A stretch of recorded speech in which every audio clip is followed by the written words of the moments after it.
चलो फिर आज का लेक्चर स्टार्ट कर लेते हैं। अगर पिछले क्लास में भी क्वेश्चन नहीं है, रिक्वायरमेंट कलेक्शंस एंड एनालिसिस। आप लोग को पिछली क्लास में वो स्लाइड्स पे एक जो डेटा फ्लो इस सिस्टम डेवलपमेंट टाइप साइकिल का या डेटाबेस डेवलपमेंट टाइप साइकिल का पूरे वो स्टेप्स बताए थे कि ये स्टेप्स होंगे। अगर आपने डेटाबेस को डेवलप करना है तो इन स्टेप से गुजर के आप डेटाबेस को डेवलप कर सकते हैं। तो उन स्टेप्स में से फर्स्ट स्टेप हमारे पास जो डेटाबेस प्लानिंग था, फिर हमारे पास दूसरा जो उसके लिए स्कोप और ये सारी चीज़ें आइडेंटिफाई करनी थी, तो वो वाला स्टेप था। फिर तीसरा स्टेप हमारे पास रिक्वायरमेंट कलेक्शंस और एनालिसिस, ये वाला स्टेप है। एक्चुअल डेटाबेस का काम यहाँ से स्टार्ट हो जाता है, जहाँ पर वो टेक्निकल बंदों का काम स्टार्ट हो जाता है। और ये तकरीबन सबसे इम्पोर्टेंट स्टेप भी है किसी भी सॉफ्टवेयर के डेवलपमेंट में, क्योंकि अगर आपने रिक्वायरमेंट सही कलेक्ट नहीं की तो फिर आपका जो सॉफ्टवेयर है वो सही नहीं होगा। इसी तरह से अगर डेटाबेस के लिए भी रिक्वायरमेंट्स आपने सही कलेक्ट नहीं की तो फिर वो आपका डेटाबेस जो है वो ऑर्गेनाइजेशन की रिक्वायरमेंट्स पूरी नहीं करते। इनिशियली रिक्वायरमेंट्स को कलेक्ट करना होता है, ये रिक्वायरमेंट कलेक्शन। जितनी रिक्वायरमेंट्स आपके पास आ गए उसको फिर आप एनालाइज कर लेते हैं कि कौन सी रिक्वायरमेंट्स आपकी इस डेटाबेस की रिक्वायरमेंट्स को पूरी करते हैं और कौन सी इसमें से एक्स्ट्रा है। एक्स्ट्रा चीज़ों को आप स्किप कर लेते हैं और एनालिसिस के बाद फिर आपको अगर अंदाजा हो जाता है कि कुछ चीज़ें मिस है तो उसके लिए दोबारा रिक्वायरमेंट्स को कलेक्ट कर लेते हैं। ये पूरी दो स्टेप्स है। एक रिक्वायरमेंट कलेक्शन है, पहले आप डेटा को कलेक्ट कर लेते हैं ऑर्गेनाइजेशन के बारे में जिसके लिए अपना डेटाबेस बनाना हो। रिक्वायरमेंट कलेक्ट करने के बाद फिर आप उस कलेक्टेड डेटा को एनालाइज कर लेते हैं। एनालिसिस के बाद आपको अंदाजा हो जाता है कि इसमें से कुछ चीज़ें हमारे पास एक्स्ट्रा हैं, उसको आप स्किप कर लेते हैं, और कुछ चीज़ें आपके पास कम है तो उसको आप ऐड कर लेते हैं अपने सिस्टम में।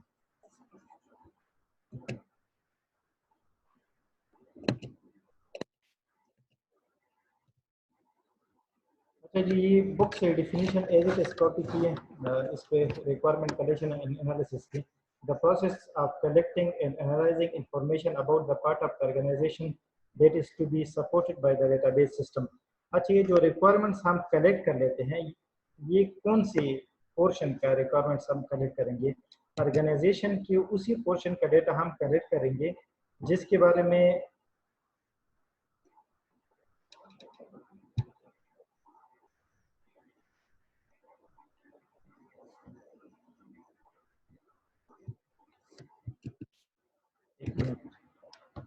आप लोग को स्क्रीन से ही नजर आ रहा है? CR yes sir. अच्छा चलो सही है, मुझसे स्क्रीन गायब हो गई, मैं सोच रहा था क्या पता से गायब हो। अच्छा जी, तो ये जो रिक्वायरमेंट कलेक्ट होते हैं ऑर्गेनाइजेशन के बारे में, the process of collecting and analysing information about the part of organisation that is to be supported by database system. मैंने आपको पिछली क्लास से भी मैं आपको ये एग्जांपल देता हूँ कि फॉर एग्जांपल हमने डेटाबेस एग्जामिनेशन सेक्शन के लिए बनाना है, तो ये एग्जामिनेशन सेक्शन पूरा ऑर्गेनाइजेशन हमारे पास इस्लामिक कॉलेज है, उस इस्लामिक कॉलेज का एक पोर्शन है, एक पार्ट है, ये एग्जामिनेशन सेक्शन उसका एक पार्ट है। तो ये जो रिक्वायरमेंट हम कलेक्ट करेंगे इस ऑर्गेनाइजेशन की, इस्लामिक कॉलेज के ऑर्गेनाइजेशन का जो पार्ट एग्जामिनेशन सेक्शन है, उसी से रिलेटेड डेटा को हम कलेक्ट करेंगे और फिर उसको एनालाइज करेंगे। ठीक है, and using this information to identify the requirements of the new system. तो ये जो रिक्वायरमेंट्स हमने कलेक्ट कर ली, उसके बाद एनालाइज कर ली, इसी से हम जो न्यू सिस्टम इस केस में हम क्या बनाते हैं, डेटाबेस बनाते हैं। तो उस न्यू सिस्टम के लिए हम सारे इंफॉर्मेशन को गैदर कर लेते हैं और इसी प्रोसेस को हम रिक्वायरमेंट कलेक्शन और एनालिसिस कहते हैं। दोबारा इसको थोड़ा सा समराइज कर लेता हूँ आप लोग के लिए कि हम उस पोर्शन के बाद ऑर्गेनाइजेशन के उस पोर्शन के बारे में या उस पार्ट के बारे में हम डेटा को कलेक्ट और एनालाइज कर लेते हैं जिसके लिए हमें डेटाबेस बनाना होता है। अच्छा जी, जो रिक्वायरमेंट कलेक्शन, अभी मैंने उसको एनालिसिस और कलेक्शन को थोड़ा सा अलग अलग कर दिया ताकि आप लोग को समझ आ जाए। जो रिक्वायरमेंट कलेक्शन है, the information is gathered for each major user view including. अच्छा जी, जो इंफॉर्मेशन हम गैदर करेंगे ये हम कहाँ से गैदर करेंगे? यूजर व्यू से हम गैदर करेंगे। इससे पहले वाला जो स्टेटमेंट था, स्टेप था, उसमें हमने सारे यूजर व्यूज को आइडेंटिफाई की थी। अभी हम उस हर यूजर व्यू के पास जाएंगे या उसका जो डेटा है उसको एनालिसिस करेंगे और उसी से हम अपनी इंफॉर्मेशन को गैदर कर सकते हैं। और क्या क्या इंफॉर्मेशन हम गैदर करेंगे, ये यूजर व्यू जो है, description of the data used and generated, ये जो पर्टिकुलर यूजर व्यू है, फॉर एग्जांपल यूजर व्यू हमारे पास स्टूडेंट हो गया, तो स्टूडेंट कौन सा डेटा यूज करेगा और ये स्टूडेंट कौन सा डेटा जनरेट करेगा इस डेटाबेस के लिए। तो हम इस दोनों डेटा का डिस्क्रिप्शन को देख लेते हैं। उसके बाद इनिशियल डिस्क्रिप्शन पर the detail of the detail of how data is to be used, पहले तो कौन सा डेटा यूज होता है, कौन सा डेटा जनरेट होता है। सेकंड स्टेप में आपको बता देते हैं कि डेटा किस तरह से जनरेट होगा और किस तरह से यूज होगा। इसको थोड़ा सा अंडरस्टैंड कर लें, क्योंकि फिर यहाँ से इसको आप लोग एज्यूम कर लें कि ये हमने यूजर व्यू से डेटा को कलेक्ट करना है। सिस्टम हमारे पास एग्जामिनेशन सिस्टम है, यूजर व्यू हमारे पास स्टूडेंट है, ठीक है। तो ये स्टूडेंट जो है हमारे पास इस केस में यूजर व्यू है, यही यूजर व्यू कौन सा डेटा यूज कर लेता है और ये स्टूडेंट कौन सा डेटा जनरेट कर लेते हैं, उसको हम डिस्क्राइब कर लेते हैं, ठीक है जी। और नेक्स्ट, ये डेटा किस तरह से जनरेट होता है, ये स्टूडेंट ये जो डेटा हमने पहले से डिस्क्राइब कर लिया, इसको किस तरह से यूज करता है और किस तरह से जनरेट कर लेता है, इसी चीज को इसके बारे में इंफॉर्मेशन को गैदर करना, ठीक है। और any additional requirement for the new database system, और इसी तरह से इसी सिस्टम के फॉर एग्जांपल इस जनरेशन और यूज के अलावा कुछ और भी इंफॉर्मेशन हमारे पास हो सकती है, तो उसी डेटा को भी हम गैदर कर लेते हैं। आई होप समझ आ गई होगी आप लोगों को। ये एक स्टूडेंट व्यू के लिए हो गया। फिर आपके पास फॉर एग्जांपल टीचर व्यू है, तो टीचर व्यू डेटा किस तरह से जनरेट कर लेते हैं और टीचर व्यू किस तरह से डेटा जनरेट कर लेते हैं, उसको डिस्क्राइब करेंगे। फिर यही टीचर व्यू का जो डेटा है वो किस तरह से, how it is generated and how it is used, उसके बारे में डिटेल हम कलेक्ट कर लेते हैं। फिर ये टीचर के हो गए, तो फिर for example clerk user view हो गया, तो उसके लिए सारा काम कर लेते हैं। फिर कोई और यूजर व्यू हो गया, तो सारे यूजर व्यू के लिए हम इस तरह से सारे इंफॉर्मेशन को कलेक्ट कर लेते हैं। अच्छा जी, the information is then analyse. अच्छा, इनिशियली इंफॉर्मेशन कलेक्शन हो गई, फिर उसके बाद अभी इंफॉर्मेशन, ये जो डेटा हमारे पास सारा कलेक्ट हो गया, इसको एनालाइज करना है।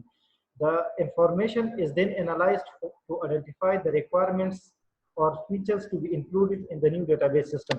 अच्छा, अभी आप डेटा को जब एनालाइज कर लेते हैं, तो उसमें से बहुत से डेटा होगा। फॉर एग्जांपल स्टूडेंट अजीब अजीब सा डेटा जनरेट भी करेगा और यूज भी करेगा, लेकिन उसमें से कौन सा डेटा हमारे डेटाबेस सिस्टम में आ सकता है और कौन सा डेटाबेस सिस्टम में नहीं आ सकता।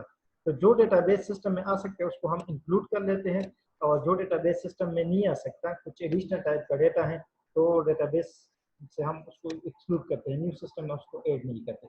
इनिशियली रिक्वायरमेंट को करेक्ट करना, उसमें हमारे पास रा टाइप की मटेरियल आ जाते हैं, उस रा टाइप की मटेरियल को फिर एनालाइज करके उसमें से जो डेटाबेस के लिए नेसेसरी डेटा है उसको इंक्लूड कर लेते हैं और बाकी को एक्सक्लूड कर लेते हैं। कुछ लोग आ रहे हैं। अच्छा जी, the requirements are described in the document collectively referred to as requirement specification document. अच्छा, ये जो रिक्वायरमेंट हम जिस फॉर एग्जांपल सारे रिक्वायरमेंट्स कलेक्ट हो गई, वो एनालाइज हो गई, उसको हम फिर कलेक्टिवली एक जगह पे लिख देते हैं। उसी डॉक्यूमेंट को रिक्वायरमेंट स्पेसिफिकेशन डॉक्यूमेंट कहते हैं। रिक्वायरमेंट स्पेसिफिकेशन डॉक्यूमेंट, इसके साथ वो डॉक्यूमेंट का टर्म नहीं लिखा गया है। सॉफ्टवेयर रिक्वायरमेंट स्पेसिफिकेशन डॉक्यूमेंट, ये एक्चुअली वही एग्रीमेंट होता है, ये जो रिक्वायरमेंट स्पेसिफिकेशन डॉक्यूमेंट है, जो कि कस्टमर जिसके लिए डेटाबेस बनाना होता है और डेवलपर जो बंदा डेटाबेस डेवलप कर लेते हैं, ये उनके दरमियान वही एग्रीमेंट होते हैं। फॉर एग्जांपल उस जो कस्टमर है जिसके लिए डेटाबेस बना लेते हैं, उसने कहा था कि अपने मेरे लिए अपने सिस्टम में ये चीज़ें बनाने हैं, ठीक है। तो वो सारी चीज़ें तो इस रिक्वायरमेंट स्पेसिफिकेशन डॉक्यूमेंट में लिखी गई है। इस तरह से जो डेवलपर है उसने भी कहा था कि मैं ये चीज़ें डेवलप करूँगा, तो वो चूंकि दोनों चीज़ें इसमें लिखी हुई होती हैं, तो ये इन दोनों के दरमियान एज एन एग्रीमेंट का काम भी कर लेते हैं, जो डेवलपर होता है और कस्टमर होता है जिसके लिए डेटाबेस डेवलप होता है। इसमें कोई क्वेश्चन है यहाँ तक?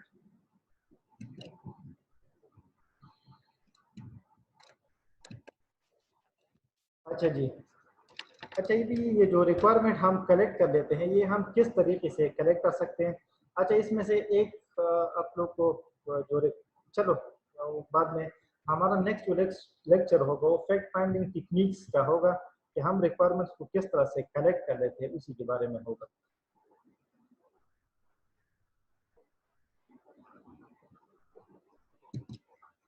अच्छा जी, ये वही अप्रोचेस है जिसके थ्रू हम डेटाबेस के लिए जो रिक्वायरमेंट हम कलेक्ट कर लेते हैं उसको मैनेज कर सकते हैं। The following are the three main approaches to manage the requirements of the database system with multiple user views. अच्छा, जहन में रख लेना, नॉर्मली हमारे पास सिस्टम में मल्टीपल यूजर व्यूज होंगे। अगर सिंगल यूजर व्यू है तो हम उसके लिए तो शायद डेटाबेस बनाने की जरूरत भी नहीं होगी, तो हम ऐसी एप्लीकेशन सिस्टम से भी चला सकते हैं। नॉर्मली हमारे पास मल्टीपल यूजर व्यूज होते हैं डेटाबेस सिस्टम में। अच्छा, इसकी जो अप्रोचेस है, एक हमारे पास सेंट्रलाइज्ड अप्रोच है, एक व्यू इंटीग्रेटेड अप्रोच, जिस तरह से आपको किस तरह से समझ है कि डिस्ट्रीब्यूटेड टाइप के अप्रोच है, और तीसरा कॉम्बिनेशन ऑफ बोथ अप्रोचेस, जिसमें ये सेंट्रलाइज्ड और व्यू इंटीग्रेटेड अप्रोचेस दोनों को कंबाइन करके एक अप्रोच बनाया गया है। उसको कॉम्बिनेशन या हाइब्रिड टाइप का अप्रोच आप उसको कहते हैं।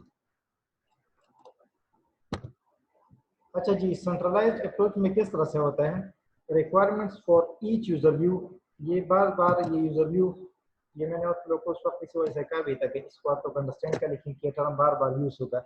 Requirement for each user view are merged into a single set of requirements for the new database system. हमारे पास जितनी यूजर व्यूज हैं उन सब यूजर व्यूज के रिक्वायरमेंट्स को हम मर्ज कर लेते हैं। कहाँ पर मर्ज कर लेते हैं, एक सिंगल सेट में उसको मर्ज कर लेते हैं, ठीक है। और फिर सारा रिक्वायरमेंट्स अगर हमारे पास सिंगल सेट में मर्ज हो जाते हैं तो उसके बाद फिर हम नेक्स्ट जो रिक्वायरमेंट्स के बाद नेक्स्ट स्टेप जो होता है वो हमारे पास डिजाइन का होता है। तो a data model representing all user views are created during the database design stage.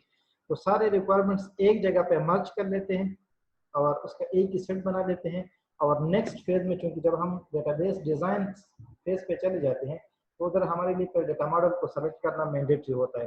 कोई भी डेटा मॉडल हम अगर उसको इसके लिए सेलेक्ट कर लेते हैं तो उस सारे रिक्वायरमेंट्स का एक ही डेटाबेस डिजाइन बन जाता है। तो ये एक ही डेटाबेस डिजाइन, क्योंकि हमने सारे रिक्वायरमेंट्स को एक जगह पे मर्ज किए। अच्छा, ये नेक्स्ट टाइप पे उसके लिए एक डायग्राम है, उसके थ्रू शायद ये आसानी से आपको समझ आ जाए।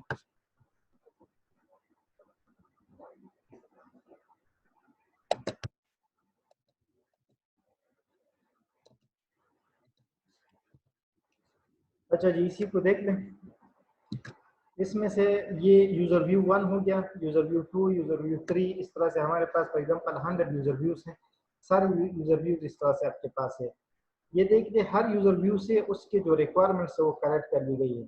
मैं आप लोग को बार बार कहता हूँ कि फॉर एग्जांपल यूजर व्यू आपके पास स्टूडेंट है, स्टूडेंट यूजर व्यू को या स्टूडेंट ग्रुप को जितना उसके जितने रिक्वायरमेंट्स है इस डेटाबेस से उस सबको इधर कलेक्ट कर लिया गया। ये दूसरा user view for example teachers हैं, तो इस टीचर यूजर व्यू के जितनी रिक्वायरमेंट्स है वो सारे कलेक्ट कर ली गई। इस तरह से बाकी जितनी यूजर व्यूज है सब यूजर व्यूज की रिक्वायरमेंट्स कलेक्ट कर ली गई। फिर उसके बाद उन सबको कंबाइन कर लिया, तो ये पूरी आपके पास पूरी डेटाबेस सिस्टम की रिक्वायरमेंट्स हो गई। क्योंकि अगर सारे यूजर व्यू की रिक्वायरमेंट्स हमारे साथ कंबाइन हो जाए और एक जगह पे हम उसको रख लेते हैं तो हमारे पास ये सारे डेटाबेस सिस्टम की रिक्वायरमेंट्स हो गए। दोबारा फिर से स्लाइड पे चले जाए, आप लोग को डेफिनेशन अभी समझ आ जाएगी। ये कहते हैं कि ईच यूजर व्यू से आप रिक्वायरमेंट्स को कलेक्ट कर लो और मर्ज कर लो इनटू अ सिंगल सेट। अभी इसको देख लें, हर यूजर व्यू से रिक्वायरमेंट्स कलेक्ट हो गई। ये इस केस में 3 यूजर व्यूज है तो 3 यूजर व्यू से अलग अलग रिक्वायरमेंट्स कलेक्ट हो गई। फिर उन तीनों यूजर व्यूज के रिक्वायरमेंट्स को सिंगल जगह पे मर्ज कर लिया। तो अभी ये वाले जो रिक्वायरमेंट्स हैं ये पूरे डेटाबेस सिस्टम के लिए जो इन यूजर्स के जितने रिक्वायरमेंट्स है वो सारे रिक्वायरमेंट्स हो गए। अच्छा, अभी ये नेक्स्ट स्टेप ये वाला जो है, ये स्टेप हमारे पास डेटाबेस डिजाइन वाला स्टेप, ठीक है, डेटाबेस डिजाइन वाला। और इस केस में जो डेटा मॉडल सेलेक्ट कर दिया गया है वो ईआर मॉडल सेलेक्ट कर दिया गया है। आप लोग को तकरीबन कोई 8 टाइप के डेटा मॉडल्स मैंने आप लोग को डेटा मॉडल वाले लेक्चर में बताए थे। उसमें से ईआर मॉडल था, ऑब्जेक्ट ओरिएंटेड मॉडल था, रिलेशनल मॉडल था, नेटवर्क मॉडल था, हायरार्किकल डेटा मॉडल था। ये सारे डिफरेंट टाइप के डेटा मॉडल्स थे। इसने वो डिजाइन वाले फेज में ईआर मॉडल को सेलेक्ट कर लिया। इन सारे रिक्वायरमेंट्स के लिए डिजाइन फेज पे फिर इसी तरह का एक मॉडल बन जाएगा। इस केस में ईआर मॉडल है तो ईआर मॉडल बन गया। और इसके बाद फिर बाकी इम्प्लीमेंटेशन और इन साइट्स पे चले जाते हैं। अच्छा, दोबारा इसको थोड़ा सा समराइज कर लेते हैं। सेंट्रलाइज्ड अप्रोच में क्या होता है कि एक सारे यूजर से रिक्वायरमेंट्स कलेक्ट कर ली जाते हैं, उन सबको फिर कंबाइन कर लिया जाता है और कंबाइन करने के बाद फिर उसकी भी डिजाइन बनती है। ये सेंट्रलाइज्ड अप्रोच में यही है। सही है। अच्छा जी, जो हमारे पास व्यू इंटीग्रेटेड अप्रोच है जो दूसरा है, इसमें क्या होता है, requirements for each user views remain separate list. उसमें क्या था, इससे पहले जो सेंट्रलाइज्ड अप्रोच था उसमें उसको हम मर्ज कर लेते थे। इधर ये कहते हैं कि ये सेपरेट पड़ा हुआ होगा, सेपरेट लिस्ट होगा, हर यूजर की रिक्वायरमेंट सेपरेट पड़े हुए होंगे और उस हर यूजर व्यू के जो सेपरेट रिक्वायरमेंट्स होते हैं उसके लिए कोई भी डेटा मॉडल को यूज करके उसके लिए वो डिजाइन बनाया जा सकते हैं। And then merge later during the design phase. हर एक का जो लोकल जो डिजाइन होगा, ठीक है, वो हर यूजर व्यू के लिए लोकल एक या मॉडल या जो भी डेटा मॉडल यूज होगा उसके थ्रू डिजाइन बना लिया जाएगा। और फिर जब हम डिजाइन फेजेस पे जाएंगे तो हर एक जो लोकल मॉडल बन गया था उसको फिर हम मर्ज करके पूरा डेटाबेस के लिए डिजाइन बना लेंगे। अच्छा, the view integrated approach involves leaving the requirements for each user view as a separate list of requirements. Her user view के अपने requirements अलग-अलग पड़े होंगे। In the database design stage, we first create a data model for each user view. ये जब हम database design वाले phase पे चले जाते हैं तो क्योंकि हर यूजर व्यू के रिक्वायरमेंट्स अलग-अलग पड़े हैं, सेपरेट पड़े हैं, ठीक है, हर यूजर व्यू के रिक्वायरमेंट्स सेपरेट लिस्ट में पड़े हैं, तो हर एक चीज हम क्या कर लेते हैं, in the database design stage we first create a data model for each user view. अभी देख ले, पूरी डेटाबेस के लिए हम डिजाइन नहीं बना लेते, क्या डेटा मॉडल भी यूज कर लेते हैं, सिर्फ हर यूजर व्यू के लिए अलग डेटाबेस डिजाइन या डेटा मॉडल यूज करके उसके लिए डिजाइन कर लेते हैं। And the data model that is represented single user view, ये जो सिंगल यूजर व्यू को रिप्रेजेंट कर लेते हैं उसको हम लोकल डेटा मॉडल कहते हैं। सही है। The local data model are then merged in at a later stage of database design to produce a global data model.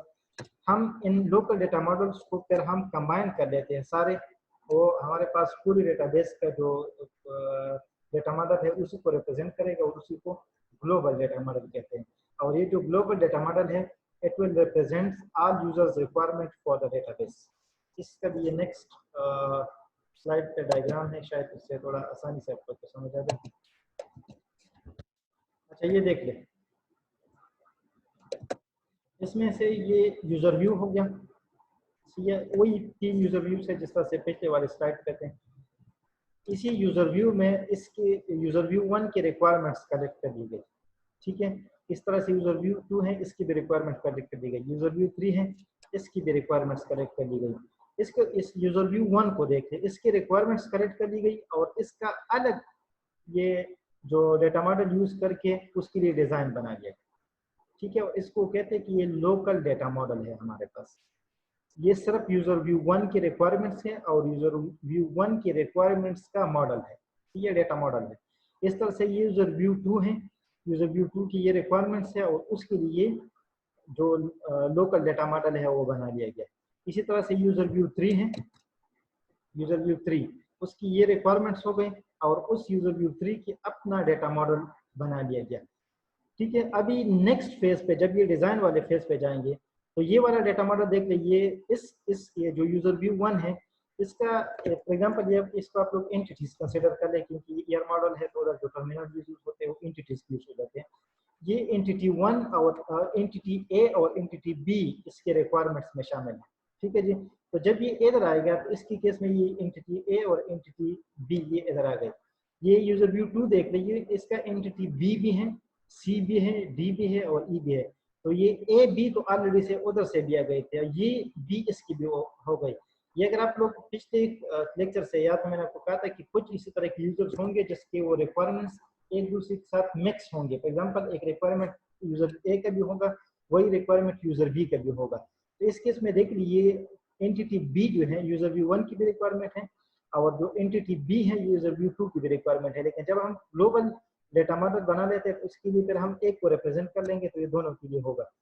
तो ये ए बी तो पहले से आ गया था, ये BCDE ये यूजर व्यू 2 के जो लोकल डेटा मॉडल था उससे आ गया और हमारे ग्लोबल डेटा मॉडल में ऐड हो गया। इस तरह से जो यूजर व्यू 3 है इसके रिक्वायरमेंट्स में से D, E और E ये तीन एंटिटीज है, ठीक है।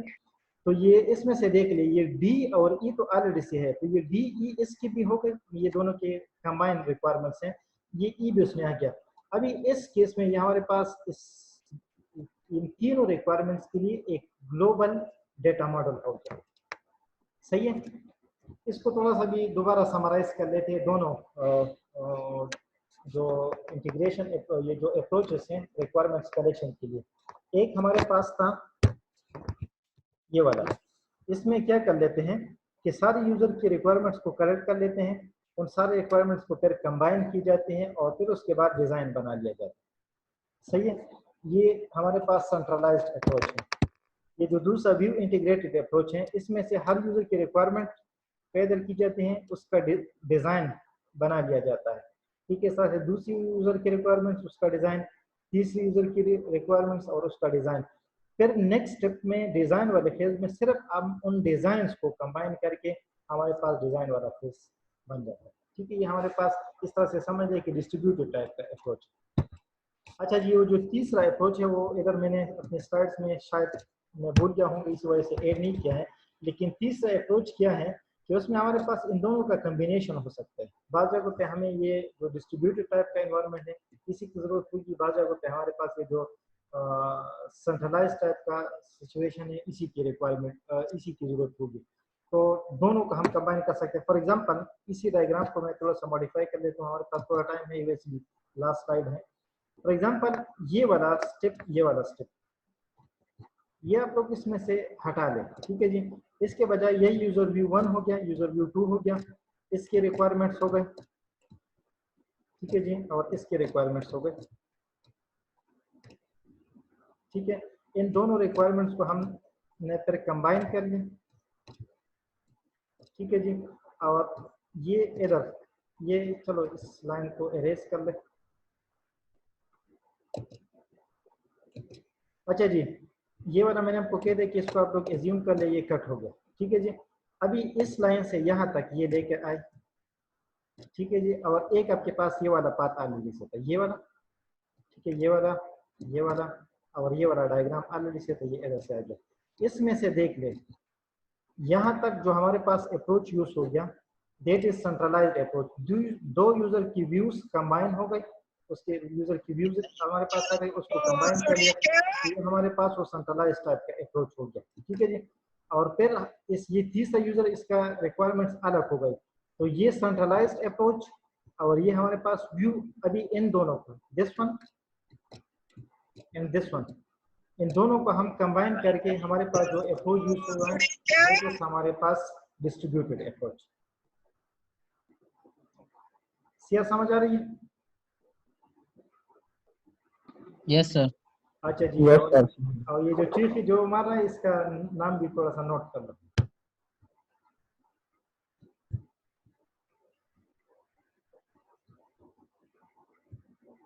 कोई क्वेश्चन है इसमें?